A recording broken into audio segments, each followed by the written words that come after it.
Hey y'all, my name is Ann Wyatt. I started my career in workforce development with the state of Kentucky in 2010. That experience ignited a deep passion for manufacturing within me. I started this show hoping to raise more awareness around the bright outlook manufacturing careers have. Join me as I sit down with some of the manufacturing industry's most successful changemakers and learn how they're partnering people with technology. It's time to give people more meaningful work. This is Workforce 4.0. Hey y'all, welcome back to another episode of Workforce 4.0. Super excited to have both Roman and Nikki on the show from Quotebeam today. Hey y'all, how are you? Hey, we're good. Thanks for having us on, Ann. Hi, Ann. Awesome. Nice meeting you. And yeah, super happy to be here. Yeah, well, I feel like this has been a long time coming. I have been trying to get Nikki on the show for a few years, and we all just kind of stay a little busy, and it's been crazy getting you all on, but we made it happen in season 5. So season 5, girl, congrats. Yeah, you've been at it for a while, and I've been trying to get on since season 1. So I don't know where we crossed our wires. Mostly scheduling, right? We see each other all the time, but we're always running in different directions. So I'm super glad we made this happen. Mostly scheduling. Yeah, no, Roman, Nikki, and I, and a bunch of the other girls, we rented an Airbnb at Automate. Did you know that? She did mention that. Yes, that's awesome. It was fun, but I want you to know that she was out doing the Lord's work because I did not see Nikki. I saw Nikki like very briefly the whole time. So she was busy. She was out hustling. Nikki definitely hustle. Yeah, I mentioned that number of times, but Nikki's ability to connect with people is just, absolutely astonishing to the point where it makes me somewhat uncomfortable at times because I am naturally a super introvert that's trying to be an extrovert. And Nikki just you can just walk into somebody and say, hi, I'm Nikki, what's your name? And before you know, they having discussion about automation, about travel to Iceland, and there's those connections are being built out of literally thin air. So yes, I know. Yeah, she's amazing at that. But before we get started with our conversation today, do you two want to give formal introductions of yourselves in case some of our listeners may not know how awesome Quotebeam is, first and foremost, and also maybe they haven't seen Nikki or yourself out there? Sure. So I'm pretty sure they've seen more of Nikki than have me. So I'll do a quick intro of myself. I'm an engineer by heart. I've spent over 20 years in industrial automation industry, building anything from handling machines for silicon wafer to machines that push potato bags from one conveyor to another. Seen a lot of different cool applications. But now I am a founder of technology startup, modernizes the procurement process for industrial automation industry. Something that kind of a pain point as an engineer. Then I got into operations and manufacturing. So all those challenges that I had throughout my entire career culminated to the point where we decided to start Quotebeam. Awesome. I love that. I love a good origin story. Nikki, do you want to introduce yourself briefly? Sure. Yeah. My name is Nikki Gonzales. I am the first employee at Roman startup, Quotebeam, and my background is in actually sales engineering and industrial automation. Roman and I first met when on my second job after I graduated college when I was working with Festo. So I was a sales engineer for pneumatics and electromechanical motion in the Bay Area, and Roman was head of the customer solutions team in the Bay Area at the time, which is kind of an engineering side of Festo, where they did full installations, built sub-assemblies for OEMs, panels, things like that. And so we ended up working together just briefly before I left and went into software because, again, great products, but the procurement, there's challenges. And I really learned a lot of how lots of things are made. And then I ended up going into actually working with other startups and working in supply chain with data analytics and AI and building software for enterprises. And in the end, we ended up coming back together when Roman started Quotebeam. We had some conversations in between, and he's being very humble. He actually left an incredible job at Apple, being head of iPhone operations, to start Quotebeam. So yes, he was building machines at one point, and then at another point, he was in charge of lots and lots and lots of machines that make a lot of things that all of us use. And yeah, I just thought it was an incredible idea when I first heard it. Yeah, exactly. Who can live without that stuff? And when he was going to Stanford and working with our co-founder and CTO, Andrew, and they were working on this kind of as a class project, I just immediately knew that it was going to be something that I wanted to be involved in somehow. And a couple of years ago, the timing was finally right. And we pulled the trigger on, or they pulled the trigger on this, and then I couldn't help but join. And the rest is kind of, I guess what we would say the rest is history, which is really the last couple of years of us growing the company with this incredible community of customers, supporters, suppliers, people that I've had the pleasure of connecting with in the industry as we're building something to try to help everybody. That's awesome. I love that. That's really cool. I did not know that. I did not know that is how you got started with Quotebeam, that it was a class project.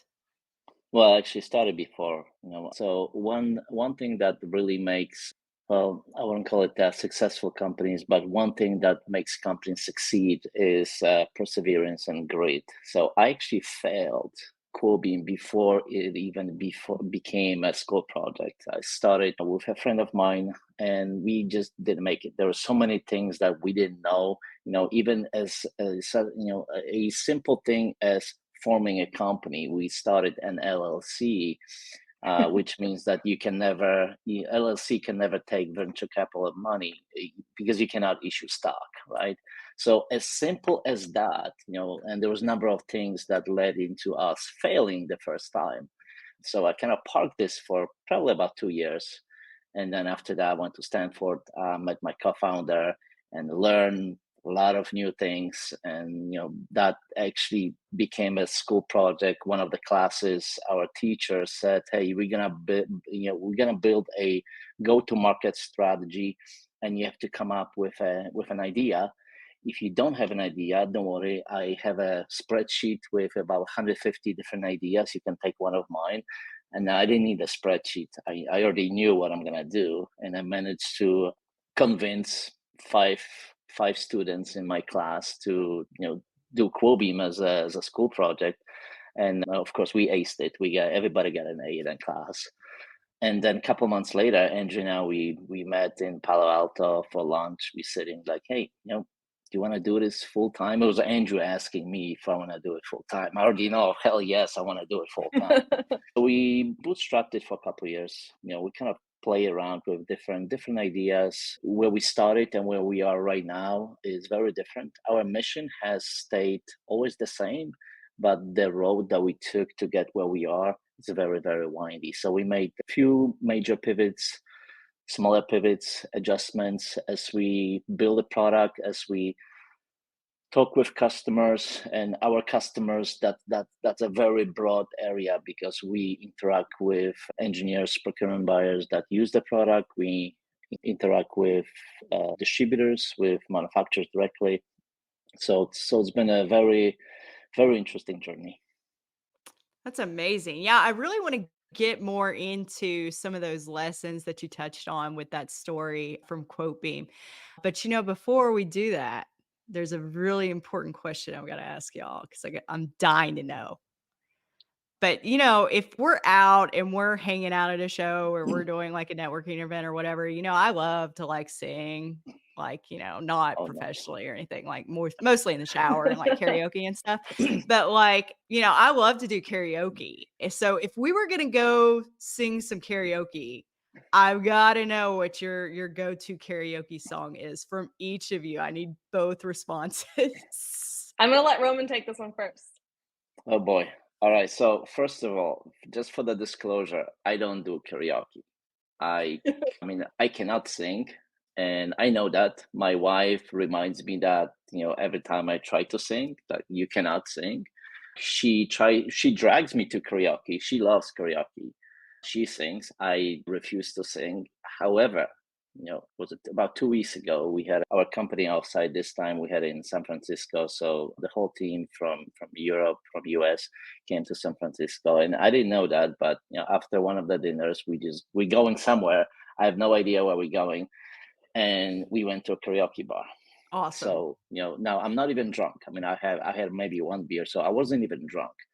But because I felt like a safe space with my team, I actually kicked it off with a song. So I was the first one that did karaoke. There is a recording of that. I have it on my phone, and I promised myself that I'm never gonna watch it. So far, I'm true to that. So this is gonna be kind of a surprise. But the song that I kicked off our karaoke event was "The Power of Love" by Celine Dion. Oh, wow. Really? He rocked it, I heard. I did not hear it, though. I unfortunately, or fortunately, was caught up in a conversation with my coworker Carolina outside, and I missed the debut, but I heard it was awesome. Now I'm going to have to hunt you down for the video, Roman. I need proof. No way. No way that's going out. Needs this. I will commit to trying to get you a still shot from the session. How about that? Yeah. Nice. Yeah. Nice. There's actually a story behind that. So I grew up on a farm back in Poland, and it was probably in late 80s when she released that song. And back then, we were all poor. I had a little radio and I could, listen to it. So when I was going to sleep, I would turn the radio on because I wanted to listen to some songs. And they were playing "Power of Love" by Celine Dion. So I just, kind of like the tune. I like the tone. I like the sing. I like her voice. I love her voice. She's got a great voice. Yes. So there was that song kind of lived with me my entire life. Oh, I love that. I love that music has the power to do that. It's just like you can attach, a certain time in place to it, or it helps you, maybe through a period of your life. I've certainly had songs do that for me. That's awesome. Thank you for sharing. We'll have to remember that. That's just your song. The Power of Love. Love. Roman will be doing karaoke a lot more often, I think. He can't say no after this. At least not in the safe space with our team. So it was very coincidental. I also had no idea we were doing karaoke during that trip at all.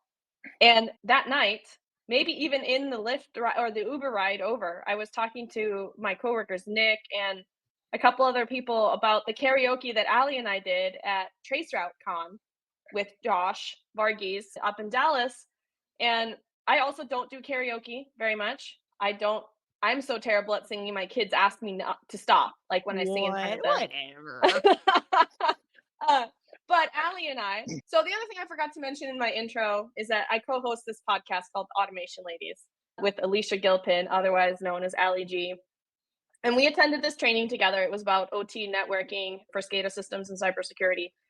And so there were about 40 engineers at this training, and probably about 20 of them went out to karaoke after barbecue dinner.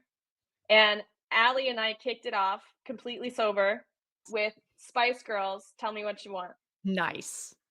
Yes. And I would not expect anything less of you two.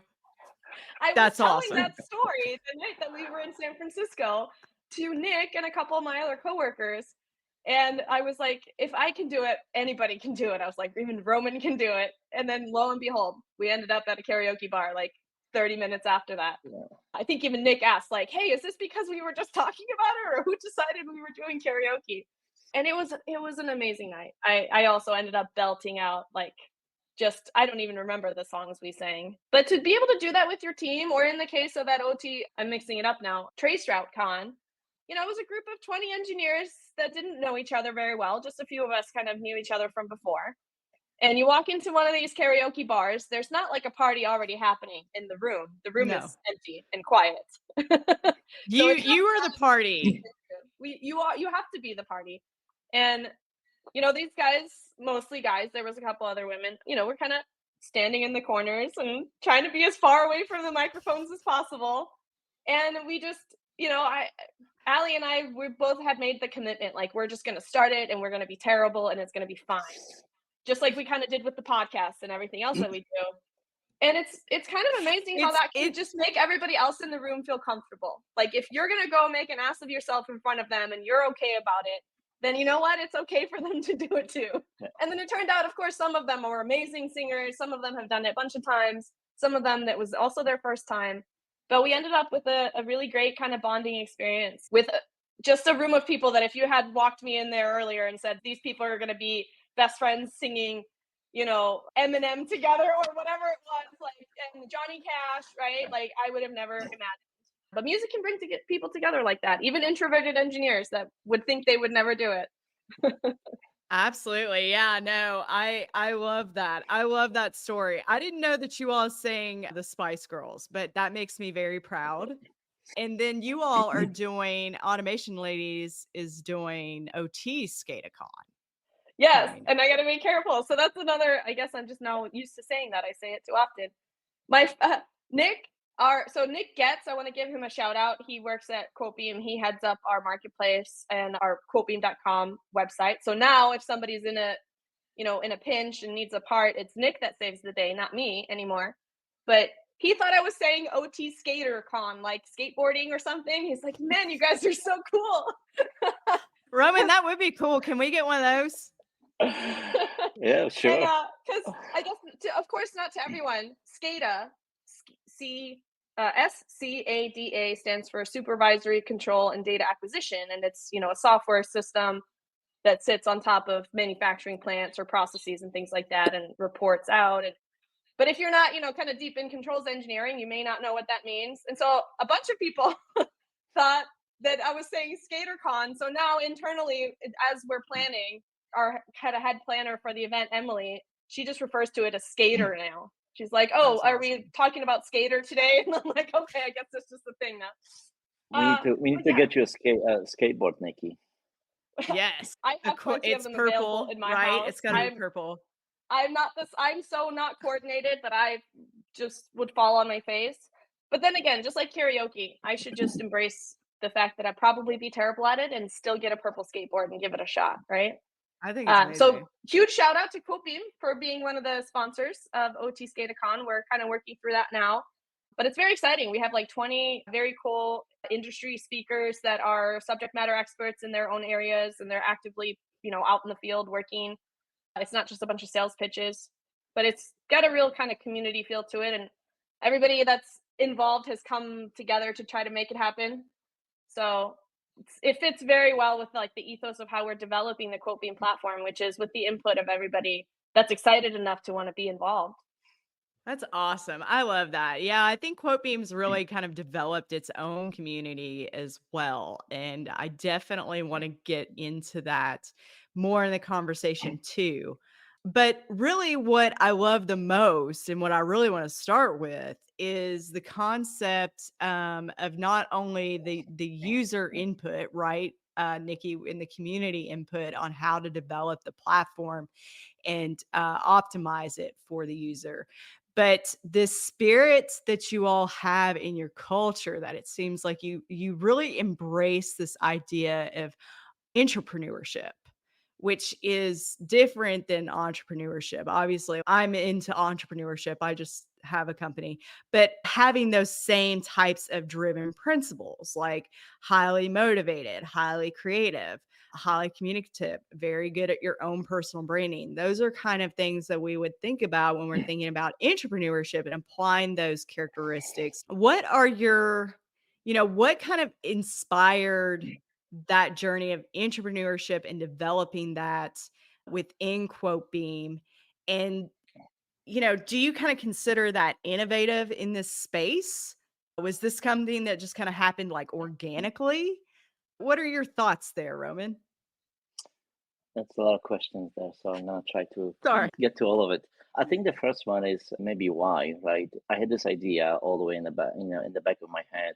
We bootstrapped it, we tried it. Obviously, it wasn't exactly what we have right now. And as Nikki mentioned, I really had a great job back then, and Andrew worked for Box. He had a really good job. We have a really good career path.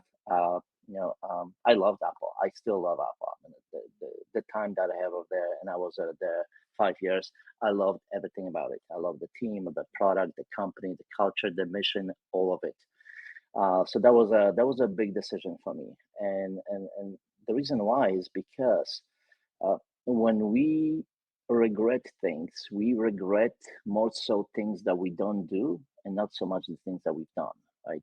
Because the things that we've done, that okay, it was wrong, you've done it, and that's it. The things that we haven't done, the question always lingers: what would have happened if you've done it? And that was the thing for me, like, okay, either I'm gonna do it now, or never. I'm never gonna do it. And if I'm never gonna do it, I'm always gonna keep thinking, what would have happened if I went ahead, quit my job, and did this company. And here I'm gonna quote somebody. I don't remember who said that, but basically, when you're 65 and you ask yourself a question, okay, I tried, I failed, yeah, it didn't work, okay, but at least I tried. Versus, I didn't try it.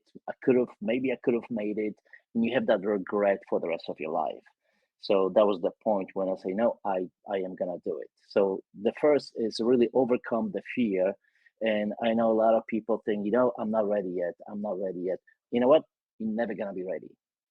Just like the karaoke song, right? I'm never gonna be ready to sing. Right. I'm Oh, never yeah. gonna be a good singer. So you just have to go and do it and overcome that. And the second one that comes in is you need to succeed, right? And the first thing that's gonna hit you in your face is the amount of no's that you're gonna get from everybody. Your idea, you're gonna get some believers, but most people will not believe in your idea, especially when you try to innovate things. And when you try to I wouldn't call it disrupt. I don't like the word disruption, but change. Make it better. You're gonna get a lot of no's from a lot of people, and every time you get that no, you just have to turn around and just keep doing.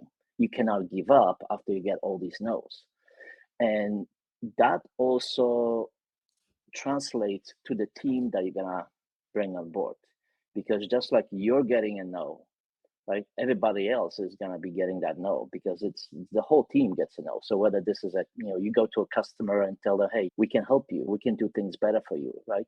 And we got a lot of things like, we don't need anything, we don't, we good. We approach some distributors, manufacturers, and they will tell us, well, we're happy with our supplying, with our distribution channel. We don't need anything, right? Like, you haven't even listened to me, because we're not another distribution channel for you. But they basically say, no, we don't need it.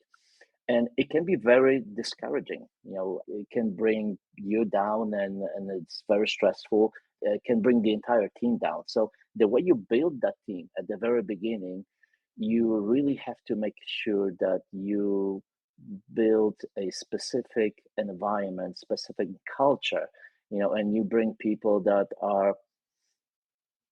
they're not going to give up. People that are willing to take that no and just get up and keep doing. And here's an interesting story. Entrepreneurship kind of relates very closely to sales, because sales engineers, especially in industrial automation, outside, they call them outside sales engineers. They get Nikki so and many I talk no's. about this a lot, so I love They this. I love this so much. they get so many no's, but yet they love their job. And there's a little story. Back when I was at Apple, our team has already moved to Apple Park, and there was this sales engineer that was selling some small motors, small industrial motors, and he would keep emailing. Somehow he found my Apple email address, which wasn't that easy. He figured out the whole schema of Apple email addresses, and I keep getting those email addresses. He's trying to sell me those little tiny DC motors, and I just keep ignoring. But he just keeps coming through. He keeps sending me emails, and once he actually called me. I don't know how he get through. Back in Apple, we had these phones that nobody called them, and when somebody called and that phone rings, it was just a huge anxiety moment, like, who's calling me? We know this is from outside, because everybody from inside would call my cell phone. And he never gave up. So finally, I said, you know what? I'll meet with you. So I invited him to Apple Park, because getting in and out of Apple Park, it's a beautiful place, but getting in and out takes at least 15 to 20 minutes. It's so huge. So I cared for my convenience. So I invited him to Apple Park, and I sat down with him and I told him, listen, I really appreciate your perseverance. I'm probably not the right person that you need to talk to because I don't spec components, but tell me your story, right? And he told me the story. He was trying to get to Apple. He thinks that he's got the product that Apple could use. And then, long story short, I asked him, tell me, how do you do that? Like, I haven't replied to you for like months, and you just keep coming back and asking the question in many different variations of the same question, very creative. And he said, Roman, I get so many no's, and I know that I'm gonna be getting the no's. I've just got used to it. And I love working with people. I love interacting with people. And when I do get a meeting like the one that I just took, it just validates the reason why am I doing this. So same thing with entrepreneurship. At the beginning, when we release our marketplace, I always had these doubts. Always, is this gonna work? Are we gonna make it, right? And I call it the entrepreneur roller coaster. Mm-hmm. For one moment you doubting yourself, right? And then this order comes through out of nowhere, right?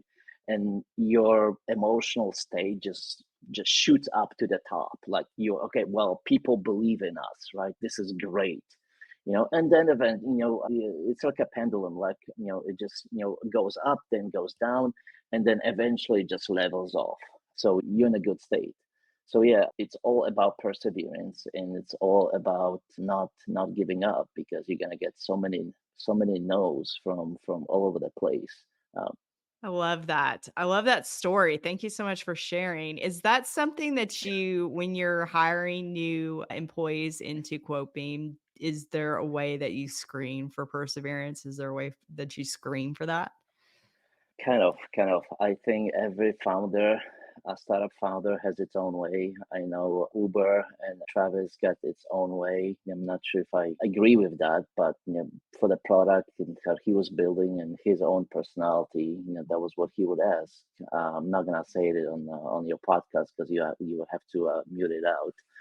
I know Brian Chesky, when he was in Airbnb, when he was hiring employees, especially the early employees, he would ask them, if you have 1 year to live, would you still take this job? Because he wanted to make sure that people take the job for the mission, for the job, not just for the paycheck. I do a little differently. So, first of all, our team is still are considered small. So I interviewed every single person on our team. And there's a number of questions that you ask about their capability to do the job. There's a number of questions that more of behavioral questions. But there's one question that I ask everybody, that kind of is different. And I ask, towards the end of the year, that was actually the last question that I asked. And that was, can you tell me something about climate change? Now that can be controversial question, because there's two groups, and you see, I didn't say anything about global warming. I Right. asked Or about climate policy. change Or or policy. policy. Yeah, I don't care about any of that, because you have those two extreme groups. One believe this is absolutely yes, the other one is believe that this is absolutely BS. And the answer that I was looking for had nothing to do whether this is true or it's not true. What I was looking for is, can they formulate their own opinion? Can they tell me something that they truly believe? I don't care what that was, right? And the second is, if I have a follow-up discussion with them and I ask questions, can they defend it? Can they really tell me, no, I really believe in this? And the reason why is because when you start a company, you're still building a product, and you're gonna be going through these phases where, okay, we're gonna come up with something, and we don't know if it's gonna be right. We don't know if it's gonna be wrong. Obviously, we try to use this data as much as we can to navigate, but you still gonna gonna have to make adjustments. And in the early stages of a company, you want to have a team that, number one, can come up with ideas, their own ideas, and you have to make sure that they are capable of, innovating. So, first is you have to make sure that the team that you hire is capable of coming up with their own ideas. Like there's definitely a place where you want to have employees where you want to tell them exactly what to do and they're going to do it. Startup company is not that place. So that is the first thing. The second one is, can they defend? Can they really stand up and say, yeah, I really believe it, and here's the reason why I believe it. And when you ask that question, can you tell me something about climate change? It really gives you that first look of what that person is capable of. And the team that we have created, everybody had their own opinion on the climate change, and they're all when I challenged them or asked questions about certain aspect of their answer, they were able to come back and say, no, I really believe this is what it is, this is why. And as a contrast, a person that I wouldn't hire, and I had one of the candidates is somebody who told me that they would go and do thorough research about climate change and then come back and give me a report. Like, I don't need a consultant. I need somebody who can get their hands dirty and get things done. So Right. I love that. And I use a lot of those same interviewing tactics where you just kind of pick a question and it's not really about the question, right? Like you don't really care yeah, yeah, either way what the answer is. It's more about how that person answers the question, how they think it through, and get in their ability in what you're saying to give a backed up response to it. Like, is this person going to, and you can assess all kinds of things on that question, right? Is this person going to tell me exactly what they think? And, if so, to me, that builds trust. And yeah, that's huge in startups. You've got to have that absolutely. with, And with your basically, teams. yes, absolutely. And basically it's all about critical thinking. Can they think outside the box? Can you think on their own? This may not be related exactly to startups, but back in my engineering role, I was an engineering manager back in Festo. So I had a team of 13, 14 engineers back then. So I would hire for various engineering roles. And obviously, in the San Francisco Bay Area, it was really difficult to hire electrical engineer that wasn't designing chips. Somebody who can design a control system for mechatronics gantry. It's really difficult to find it in Silicon Valley. I was at some point I decided that I'm going to give it a chance to freshly graduate students from college, engineering students. And obviously, throughout the US, there are schools that have really good co-ops programs, and those students get a lot of internships. And by the time they graduate, their resume is really, big. So Northeastern, Waterloo University, the University of Cincinnati, Purdue, Oh, yeah. Stanford, Harvard, all these great, right? But there is number of schools, and I was, when I did my undergrad, I graduated from College of Staten Island. Forget about internships over there. And these students don't have that experience. It doesn't mean that they're not great people, right? I graduated from that school, and I think I turned out pretty well. So when you interview fresh graduates, there's not much experience to. Right. So I adopted this question. I got this from a friend of mine, Eric Stiegel from Applied Materials, and he told me that, and I started using the same thing. I would give a problem to the student and say, listen, I'm going to leave you here, I'll give you 15 minutes and think about this problem. You have a rotating disc that rotates at 5,000 RPM, and I'm going to give you $50 budget, and you have to come up with something that's going to tell you whether the disc is rotating counterclockwise or clockwise. Now, there's million answers on how you can do this, right?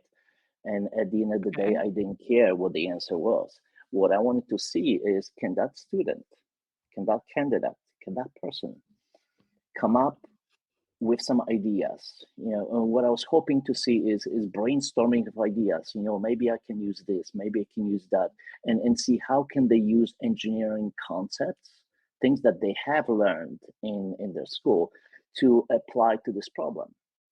And the ones that turn out to be very successful could would were able to come up with many different ideas. Maybe we can put a counter. Maybe we can put two lights, and we see, one light turns on before the other one. Then they realize that, the frequency is 5,000 hertz, so that's probably not gonna work. But the fact that they were throwing these ideas on the table and brainstorming, that tells you that that person can come up with this innovation, can come up with ideas that you don't have to tell them, okay, do this, do that. They can do it. That's amazing. Yeah, I love that. That's definitely in my alley. When you're thinking about like building high performing teams, I think that those are the best. Those are the best question styles to me. But I have worked with a lot of greenfield startups, so that's, I joke and tell people that I'm spoiled and I had excellent training coming into recruiting, and I am spoiled. I had excellent training coming into recruiting, and that was a big part of that, is getting that interviewing training and really, kind of understanding, to your point, like how to assess for hard skills, critical thinking skills as well in the interview process, because that's kind of hard, that's difficult to do. How do you prove that somebody has the critical thinking skills? How do you prove they have communication skills? How do you even, prove somebody practices integrity in their day-to-day work environment? So I love that. That's awesome. When you're thinking about like the future of workforce development, and you're thinking about technology's role in how technology, and I feel like you're going to be a wealth of information here on this question, but how do you feel like technology in 5 to 10 years is going to impact the way that we work?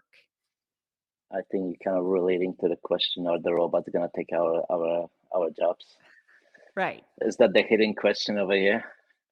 I mean, robots are going to take some jobs. Yeah. The question behind that question is, what jobs are they taking, and do humans want those jobs? Yes. But from your perspective.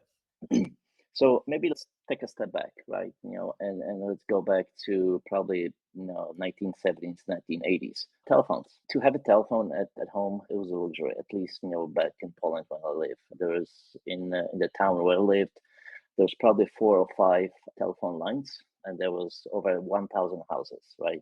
So can give you a perspective. But back then, the telephones, yes, you make a phone call, but it's not like today. You take the phone, you dial the number. There were telephone switchboards, and there were telephone switchboard operators.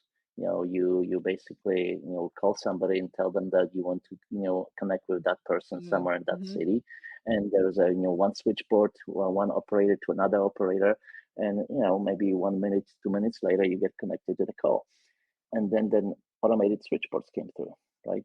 And all these operators were out of job. It doesn't mean that the world collapsed. It's just their job has evolved to something else. The fact that there was no manual operators, which a lot of them, it was just a job. They didn't like it. It was a very tedious job. It just transformed to different type of opportunities. There was now you have all these technicians that have to install these automated lines, right? So every time you have this disruption where some technology comes in and takes over, it opens up opportunity for something else.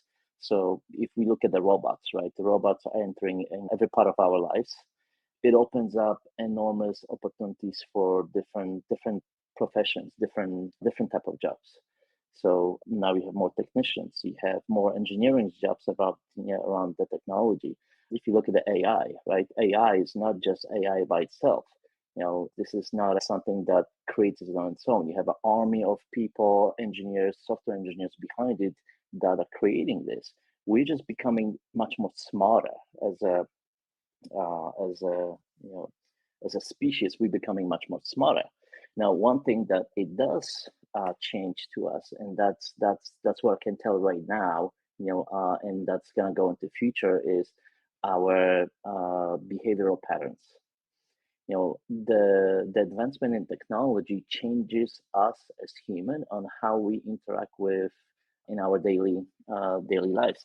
As an example, 5 years ago, and I'm gonna go back to our line of business. 5 years ago, when I was an engineer, or 5-10 years ago when I was an engineer, and I was interacting with distributors, with manufacturers, I was designing my projects, specing components.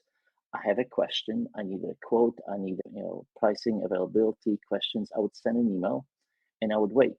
And I was perfectly okay waiting a day or even 2 days to get that answers from them, right?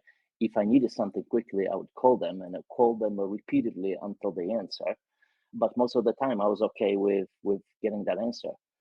Today, this is not the case. We don't have that patience, for waiting a day or 2 days for that answer. We want the answer now. Right. We don't want to email. I mean, I think calling people, I think this has already very changed. I think we have phones to text, to check internet, to open up the apps. We don't have phones to make phone calls. If I get a phone call on my cell phone, I get anxiety, like who's calling me, right? I feel so seen. Yeah, and if you really want to prove, if you are, of my age, or you've been at least having cell phone for past 20 years, and if you still collect, old telephone bills, look at the number of calls. The cell phone companies, when they send you itemized bill, they show you every single phone call you make. And go back 7 years, even 7 to 10 years ago, and look at how many phone calls you made.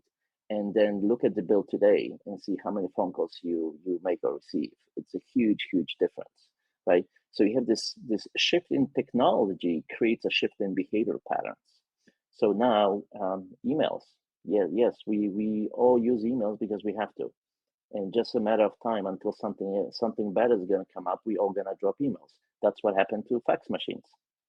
Right? Nikki has one in the office. If somebody wants a souvenir, Nikki has a fax machine. Yeah, I have one. Not to actually fax things.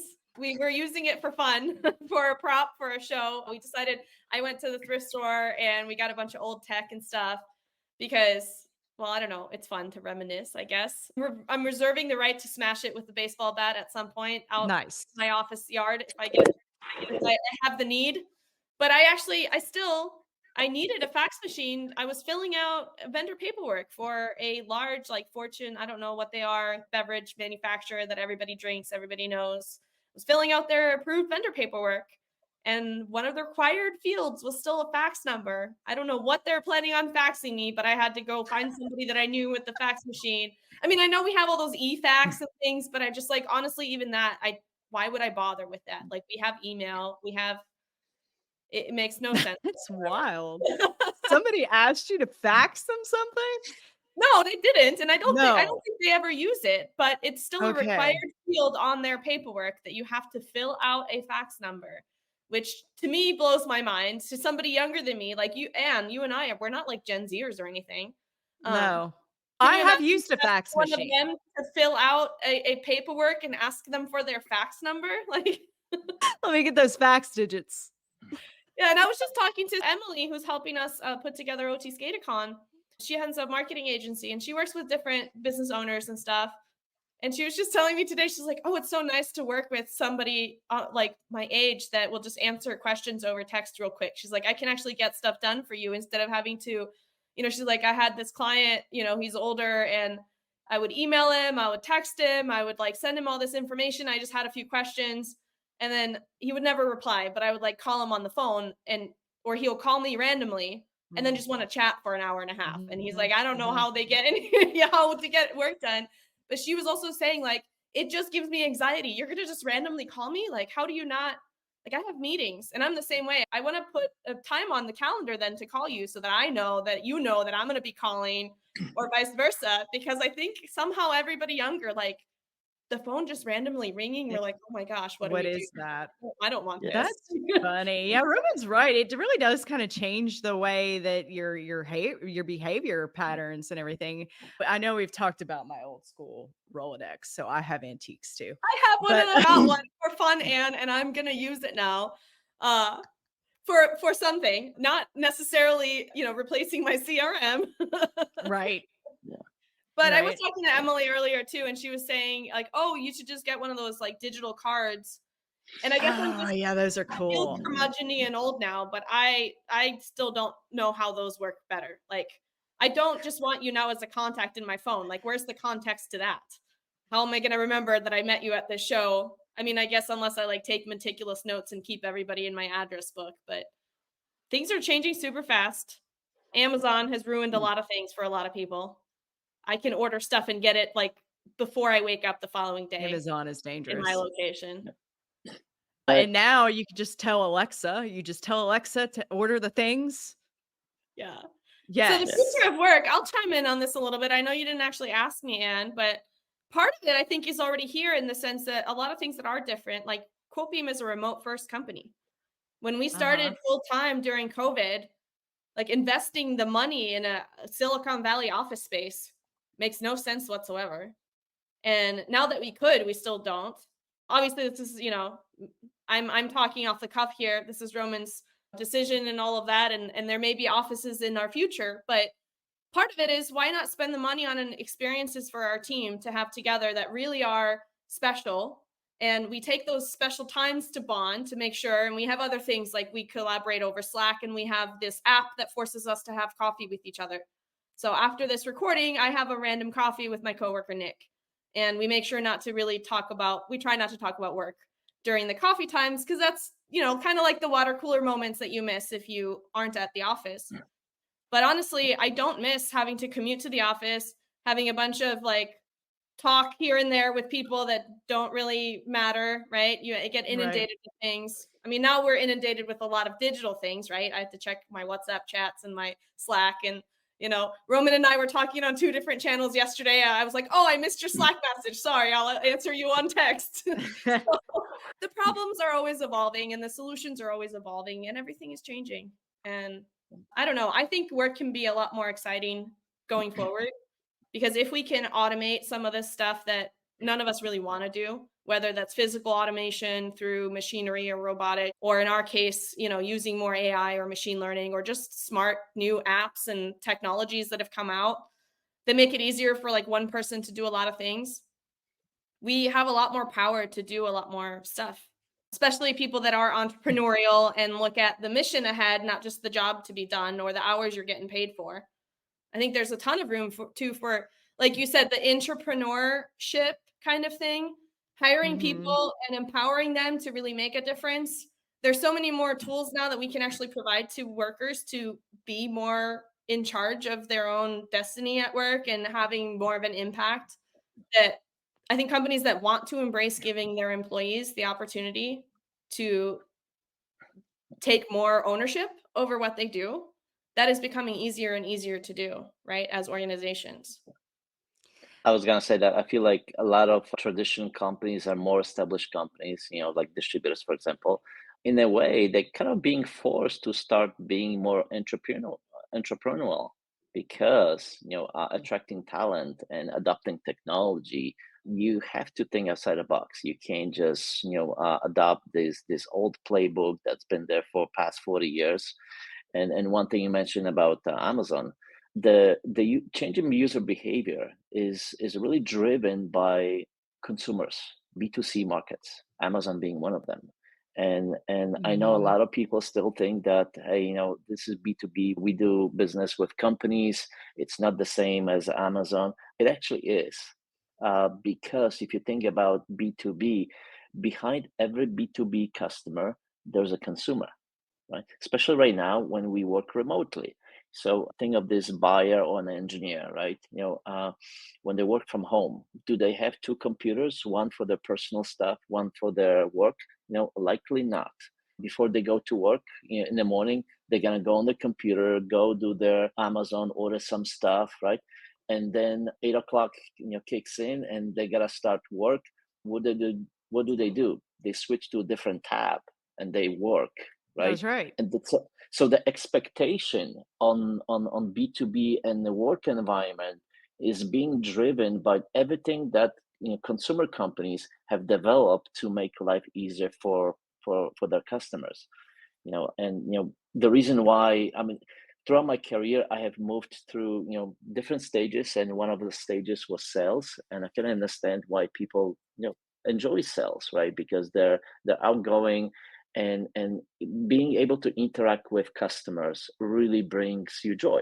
Especially when those are pleasant interactions, when you help the customers happy, when, like you mentioned before, we saved your life, right? You You know, did. uh, You did. many, I have a whole story about that, but I we'll have to follow that up with a part 2. But Nikki, yeah, yeah. yeah, Quotebeam saved my life one Yeah. day. So, I mean, in the past, I had customers that say, Roman, listen, I messed up. We forgot to order these parts, right? I need these parts really, really quickly, right? And yeah, natural responses are, the lead time is 2 to 3 weeks. You need to Yep. wait. But if you can do something, if you can move the mountains and get that customer what they need, they will always gonna remember that. Right. So, we get into this business because we like these interactions, and those interactions with when the customer's happy are obviously much better than interactions with angry customers that are not happy. And we found a lot of companies that find themselves in this constant firefighting. Like, okay, well, things went south, and we have to fix this. The customer didn't get the stuff, and they keep responding to the customers that are not happy, right? Why? Is because they haven't adopted technology. Because like as I mentioned, our patience level, got reduced Uh-huh. by great amount. Everything that we do these days becoming so much faster and has to be automated. You cannot do things manually like it was, okay, 10 years ago. So yes, established companies need to kind of switch their mentality to be more like a startups, because you have to adapt to new styles, and those new styles are more like, very similar to running a startup. Yeah, I wish that more companies that were established shared our sentiment. But I Me do too. agree with that stance. I think that's Yeah, got and even from a talent development stance, I yeah, mean, that's listen, our yeah. competitors are, are evolving. So we have to also evolve, right? Or we're going to lose the finite number of people Mhm. that we have to our competitors, right? And our competitors aren't other manufacturing or Yeah, automations companies or robotics companies. Our competitors are tech companies, exactly. Google, Yeah, Apple, right? So we got to be cognizant of that yeah. for sure. I think I know there's already a number of companies that are adopting this. They're embracing this change, right?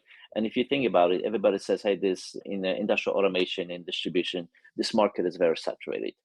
So no, it's saturated if you just look at the distribution, but it actually has enormous amount of opportunities, because what I see, what I predict for the next 5 years, that there's going to be a number of companies that will embrace the change, adopt the technology. They will think outside the box, and they're going to be able to succeed much faster and much bigger than the ones that won't embrace that change. So you're gonna have companies that are gonna struggle over time, and there's a number of companies that I talk to, and they say, how is the business? Hey, business doing good. It's okay. We're growing a little bit, right? And I ask follow up question: Are you getting any new customers? And that's where the magic happens. The answer is no. They only work with the new customer, with the existing customers.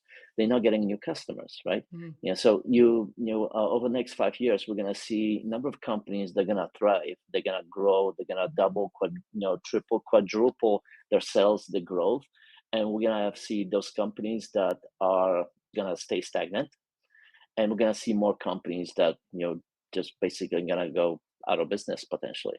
And we've seen few of them that closed the doors, and the reason why, because they couldn't innovate. They couldn't live in the digital era. They needed a fax machine to get them going, right? uh, Right. and Nikki took it. So Nikki. I read a survey. 2%. This is a McKinsey study from probably 2 years ago, so it is outdated. But 2% of B2B companies still do the majority of their business over fax, which is 2% more than it should be, I think. the fact that that's still on a survey drives me, it just blows my mind. But we're down one more fax machine in the system now that I have one to smash in my office. Right? Y'all got landlines as y'all's companies?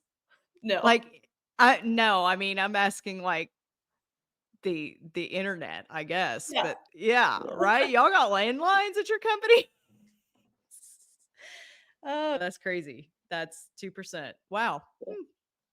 And then there's some people that still, they print out the PO and they write some notes on it and they attach it to something else. And then by attach, I mean like staple it or whatever. And then they scan that in and then they email that to me and I go enter it on the website because those people are not going to change.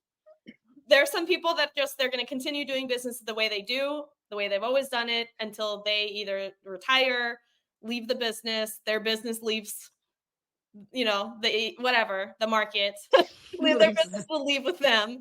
And then there's those that are going to be, actually growing in the future and thriving. And I think really just being nimble enough and having enough trust in your people that they can spot and use the opportunities to be innovative, to further the mission that everybody is on together in that company, whatever that mission is. And I think when you have a team that really is focused on that, that's where kind of, the magic happens and you can innovate in a lot of different ways at the same time. It also just can't be coming from one person at the top. I think it's right because it all comes back to the essence of this discussion that we're having today. You're only as good as your team, right? So if you don't have the team behind it, nothing's gonna happen. Like one person cannot change the company. It needs to be an effort of entire team. So we talk about how you hire a team, right? It's very, very important. But then how do you retain them? How do you keep them happy? How do you motivate them, right? So it's then, comes coaching, growing them. One thing I loved about Apple when I was there is that majority, of the promotions, and I don't have a specific percentage because I don't know everything, but the promotions, from individual contributor to a manager to senior manager to director, Apple doesn't hire people from outside to be managers. They promote within the company, right? And that is very, very important because when you can build that culture in a company, especially once you grow beyond certain number of employees, when employees see that, okay, I actually have a career path, because everybody wants to know what's my career path. What's next? There, right? Yeah. What's next? What? And there's a couple of things to motivate people, right? You can motivate them by doing certain things, like challenge them to create some new ideas, new product, and so on. Some people get motivated by money. Other people are motivated by statue, right? They want to know that, okay, I have a career path, right? And it's different for everybody, but they want to know that, okay, there is a career path. I always, kind of makes me sad when I see that there's a company and there's this great team and they bring a manager to manage that team from outside, and that's where I see that they like most of the time that's gonna fail because the manager comes from outside. They have a completely different culture, and they're not gonna understand the other team. A lot of times, I call them bad managers. They want to make a splash really, really quickly. They want to show their expertise. They want to know that they're worth the money that they got hired for. And they will come in and they'll start making changes without even asking questions. Yeah, it's like they go like full throttle and then you know what I mean? But it's because of it's coming from a good place with good intentions. But I mean it's like, they go in full throttle. You got to go in slowly and implement change slowly. You just can't pull a rug out from people. Well, I really appreciate you two being on the show today. What is a good way for people listening in today to contact you both? How do we get a hold of y'all? Well, I would say probably LinkedIn is the easiest way to find us. And Roman's gotten a little bit more active lately after I've been trying to get him to talk more about what he's learning and doing and all the things. Everybody wants to, see a little bit more of who you are, I think. It seems like a common theme, right? And I found it to work really well for me through telling a bit of my story and doing the show and stuff. And I think, when people get to know Roman, they remember him, and he's a very humble person with a lot of skills, and I would encourage everybody to contact him, connect with him, and follow what he's doing. He's also happy to talk about, like, he's given so many people in my network advice, connected him with someone that he knows from before. Like, he is, although he's been scarce on LinkedIn compared to me lately, that's also because he's behind the scenes, like, actually building and managing everything and everyone. Reach out to him. And same, me, LinkedIn is probably the easiest way to get a hold of me. You can find us, I'm sure, links. You probably found the links to this podcast if you're watching it on LinkedIn. But then also our website, quotebeam.com, we have a chat there. And so if anybody needs parts or wants to interact with Quotebeam in any way, we have real people that work for Quotebeam that answer the chats and talk to people on our website all day long. We do also answer the phone, but not always, but we'll call you back if you do call. There are ways to get a hold of us there. And then our new product that we just developed for distributors, if you're a distributor or in the supply chain space in automation, and you want to look at doing some innovating on the back, in the back office for you and your team or for your customers, then we also have a new website called salespilot.quotebeam.com, which is aimed at our distributors, and they can actually use the infrastructure that we've built for quotebeam.com, our chat, our quotes, all of that good stuff on their websites with their customers to help bring their business online. That's cool. And then for me, if you want to follow Automation Ladies, automationladies.io is our website. You can also find info on OT SCADACon there, automationladies.io/OT SCADACon. So I'd say that's probably the best way to get in touch with us. Roman, unless you have something else to add there. No, I like your twist on the website. As you know, that I am huge promoter of online communication, online collaboration. I believe that websites becoming the new frontier for interacting with customers. Yeah. We are still, that's the online chat that we have built is built exactly for that type of collaboration. I believe it's gonna replace. Well, I wouldn't call it replace, but it's gonna complement the relationship building between sales engineers and customers. Huge fan of that, and our team is still relatively small. Well, we're growing, but I still look at the online chats. That's awesome. I love that. That's really cool. Of course. But thank you both so much for being on the show today. I really appreciate it. You guys, thanks again. We'll have to do this, and you all have a great day. Thanks, Ann. Thank you so much for having us.